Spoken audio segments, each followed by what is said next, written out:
Good morning, Ohio. It's James Lewis of This Dream House, the show that's all about the house. Joining us today is Dr. Travis Langley.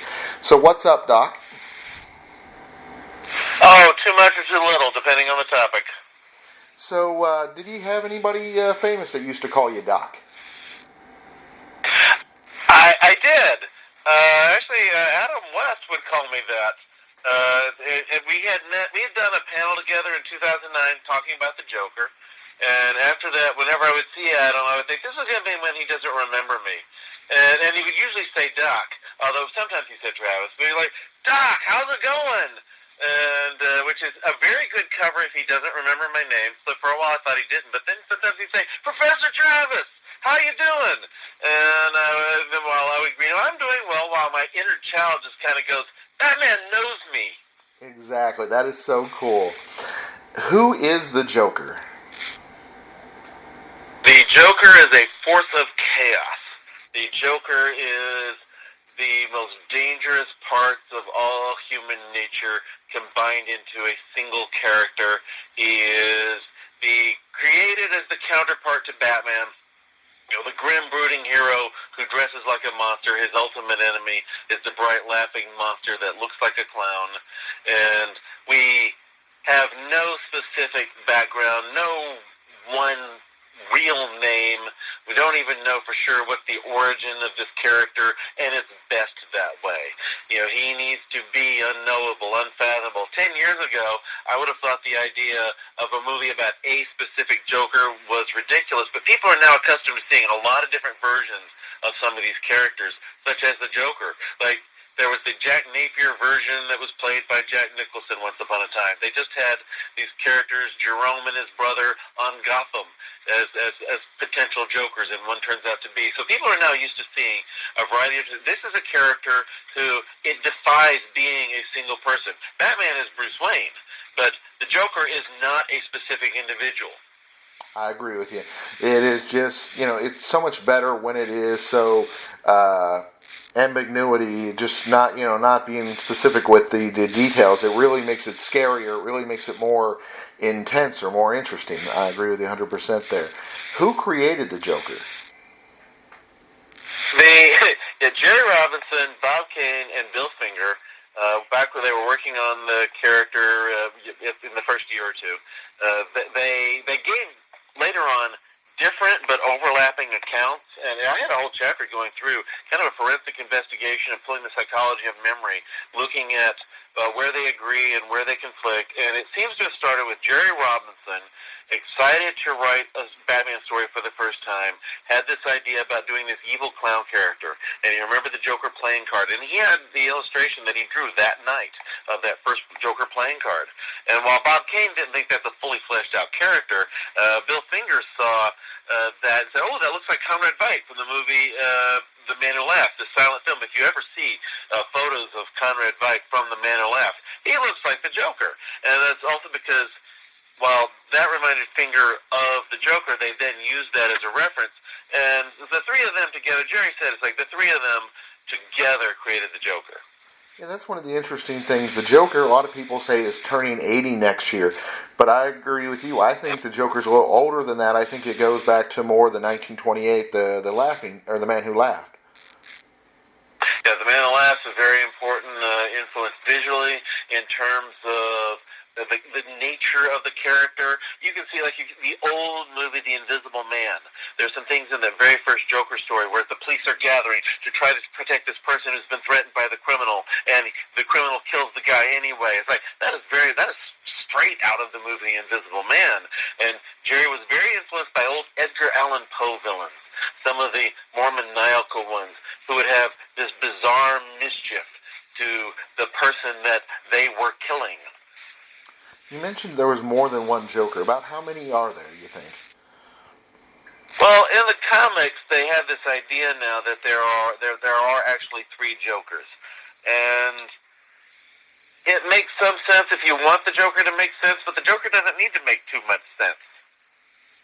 Who's your favorite Joker? It kind of depends on the story I'm watching. They're not interchangeable. You can't take Cesar Romero and plant him in The Dark Knight. You can't take Heath Ledger and put him in the '66 show. So a lot of it depends on the story that you're watching.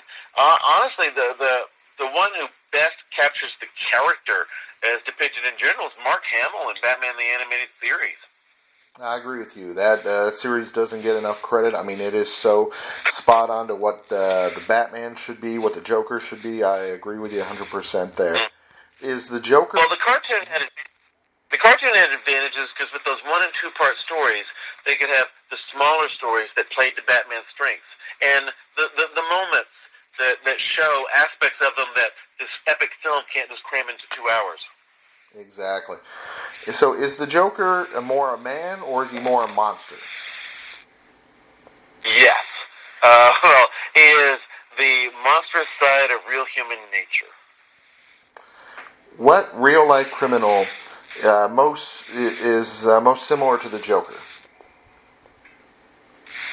There are several, and there are a number of serial criminals, serial killers who have similarities to the Joker, and we're talking about some of them too much when I was writing the book because that ends up being very disturbing.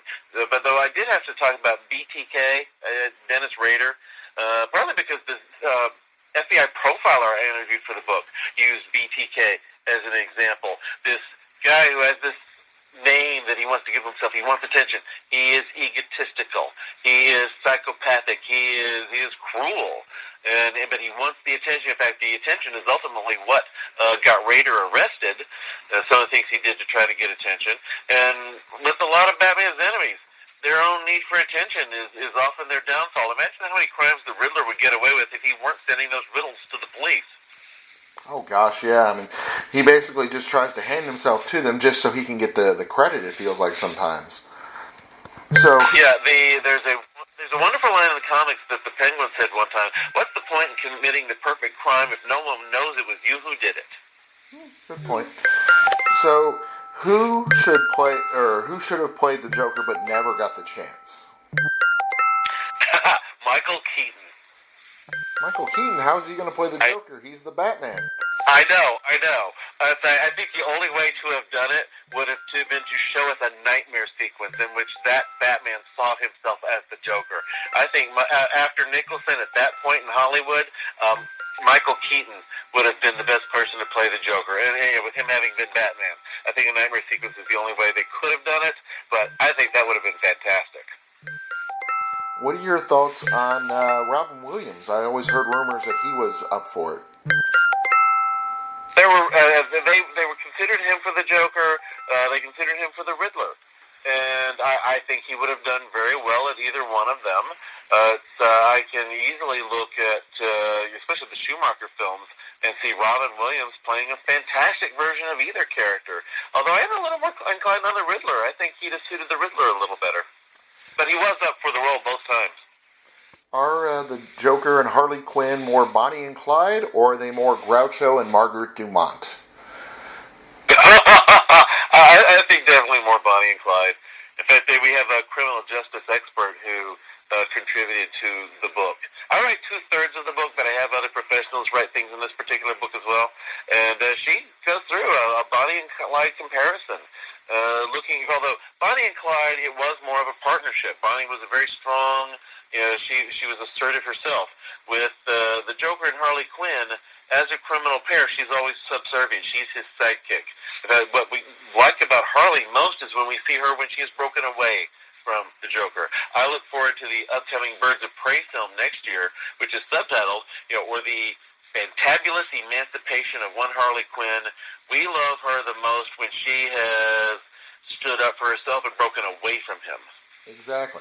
And that's the reason why and I know it's kind of an obscure thing, but I figure you would get it, the Groucho and Margaret Dumont, because, I mean, Margaret, even though she should have power because she's rich, in most of the movies, she is subservient to him. She's always kind of following his lead, and he's, he allows her to be there, but doesn't feel like she needs to be there. Kind of like the Joker, where the Joker seems to let Harley be a part of his thing, but at times just is on the edge of kicking her out. It's hard to make a joke with no one there to hear it. Good. And Margaret Dumont, and the actress genuinely did not get their humor, and I think that was part of what lent itself so well to her playing these characters who did not get the Marx Brothers humor. Where can I take a class on Batman? Well, I teach at Henderson State University. In fact, this spring I'm teaching a Batman class. So if you come to Arkadelphia, Arkansas, you can take my Batman class here. What are some of the other specialized topics that you've taught? Well, the stuff I teach, for the most part, it's traditional psychology, abnormal psychology, social psych, forensic psychology. But every spring, I do something media-related. It's been psychology in film, psychology in literature. 1 year after Stan Lee told me, you should teach Stan Lee University. I told my chair that. He said, okay. So we taught a class on Marvel characters. I'm about to do the Batman class for the third time. Did one, it was titled Psych of the Living Dead, playing on Night of the Living Dead, though it was much more about The Walking Dead. And we brought John Russo, George Romero's co-author on Night of the Living Dead. He came to visit the class, and we watched the film with John. And as science fiction, 1 year it was just science fiction. Students suggested that one. So I do one broadly on science fiction. But we use those to talk about real human nature. Very back when I taught my first psychology and literature course, the students found that they were learning more psychology than they'd expected to, and it was fun. I know what you mean. I've worked with teachers and professors that have had, we did one on The Simpsons through literature, and we did one, Women, Power, and Pornography, which was also a literature/women's studies class. And I know what you mean. You know, when people hear the title, they think it's not educational, but once you really get into the class and the topic, it really can be very beneficial and very, very educational. When I encounter people who are really skeptical about using these kind of things to teach, I give them an example that seems to work pretty well. I'll say, now, do you remember when you were a kid and you took a math class and you had to do a problem with two trains approaching each other at different speeds, calculate when they reach each other? Well, for somebody who learns trains, that's a wonderful way to learn their math. One of my colleagues here at Henderson, he teaches a math of baseball class, and for people who love baseball, that's a wonderful way to learn their baseball. I use fictional characters to talk about real human nature, because sometimes the real topics are too disturbing, or we need to step away from our biases and assumptions. Star Trek in the 60s was able to talk about topics on TV that nobody else was covering, because they had that, not just that filter of fiction, but that filter of the fantastic, to take that step outside people's own lives to look harder at our lives. Is the Joker in is the Joker in Suicide Squad, or is he someone else pretending to be the Joker? It's whatever the storytellers decide. Because I've heard a lot of people with theories saying that he's not really the Joker, that he's, I don't know, Robin or somebody pretending to. One of the common ideas was that he was the Robin Jason Todd, the second Robin. That something had pushed him to that edge, and it could have been done, but they've been playing it like that was the Joker. Although in that world, that odd little world where Batman has started killing some criminals, it makes no sense that the Joker would be alive. Exactly. And then also, kind of like you said, that one has more of the Bonnie and Clyde feel, because how he comes back and gets her at the end, so it seems like they're more equals, where with the regular Joker, it didn't seem like they were as much equals. So and that is something that really, really bothers me about that particular depiction. The Joker doesn't rescue Harley. He uses her. He abuses her. And that one only makes sense, and we could find it out in this upcoming Birds of Prey movie, if he did that simply in order to use her for something else. Then it makes more sense. The real-life psychopaths who are using other people don't have those kinds of feelings, those kinds of relationships. You know, Bonnie and Clyde had something more complicated from the beginning that Harley and the Joker have never shown, even though there are some obvious similarities. So the new movie, do you feel, with it being a standalone, lends itself to being more of a remake of The King of Comedy, or is it truly about the Joker? I don't know whether it's like King of Comedy or Taxi Driver, but either way, it's very interesting that they've got De Niro in this particular movie. I think it is what, for this era, people would see for a King of Comedy or Taxi Driver. I suspect it's a little more Taxi Driver. Oh, nice. Yeah, because it kind of makes me think of, like, one time I saw Camelot. And Robert Goulet used to play Lancelot, and then he played Arthur at the end of his career. And it's kind of an interesting transition how De Niro goes from being the comedian, or the up-and-coming comedian, to being the host of the show and taking over Jerry Lewis's spot. So I thought that was kind of interesting. I hear wonderful things about this Joker movie from everybody who has seen it. Now, admittedly, some of that's from my friend Michael Uslan, who's a producer on the film, but I also hear from many other people who have no such association. They praise this movie, so it will be fascinating to see. I had been skeptical about it, but I am hearing wonderful things. You've been able to get such great legends to do the forwards of your book. You mentioned Michael. How did he become a part of the book? That was I met Michael 2009 when I did a convention panel with Adam West, and then Michael and I just kept doing convention panels together. And so, I mean, he's been a friend of mine for a long time now. And back then he said, it's like one of the reasons he agreed to do the forward was that he was very grateful for the fact that I was treating it as someone who was a genuine fan of the material, but also taking the psychology seriously. And I do think Michael helped make it possible for once he did that, I think it then became easier when I would be talking to people such as John Russo, co-creator of Night of the Living Dead. He did my forward to The Walking Dead psychology. He had not watched The Walking Dead before, but he watched season 1 because he wanted to do a good job for me. And Stan Lee has done forwards for me twice. And that is an incredible honor. He did forward for the Daredevil psychology and for Captain America versus Iron Man. In fact, my spring book, Black Panther Psychology: Hidden Kingdoms, was my first Marvel book that did not have Stan on board, and so which is a bit poignant. Yeah, I was going to say, obviously, we're focused on the Joker right now, but and unfortunately, it's one of those questions that we always end up asking people. So, what's the next book?